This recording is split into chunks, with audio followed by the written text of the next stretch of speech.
Monday Night Football is in the books, and here are my main takeaways from the game. First off, we have to talk about JJ McCarthy. This kid's an absolute gamer. After going down in a rough first half against the Bears where he threw a pick six and looked like he was struggling out there, he never lost his confidence. He never gave up on the game. He never looked shooken. He looked like he got comfortable and ultimately led a big fourth quarter comeback on the back of 2 touchdown passes. So you got to shout him out. In the first ever start on Monday Night Football, when the lights are brightest, he dug deep and he didn't let the early struggles get him down, and he dug the Vikings back into this game and ultimately came back to win it for him. So he definitely has that it factor, and I am excited to see how he continues to develop throughout the season. We have to talk about this Bears coaching staff. There was some very suspect decisions made. Ultimately, we can take this to a choke job as well. The Bears look strong coming out into this game. Caleb looked smooth.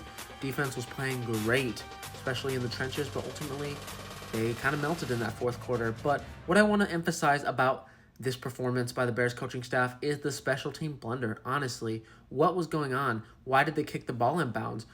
And that ultimately cost them the game. So I'm generally a little confused. Why did they kick the ball in bounds? If Kyrie Santos' leg really couldn't make it that far, why is Kyrie Santos your starting kicker?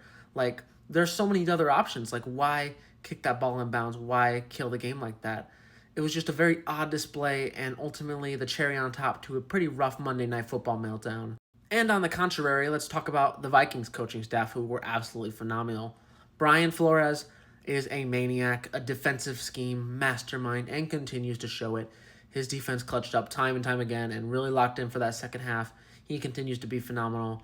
As for Kevin O'Connell, great job as well, leading this comeback, orchestrating it. You can just tell how well run the Vikings are with that coaching staff in particular. They looked great out there tonight, and they helped lead that comeback. They helped keep JJ's confidence up and keep him in that game so they could ultimately come back. One thing I really liked, the Jordan Mason adjustment.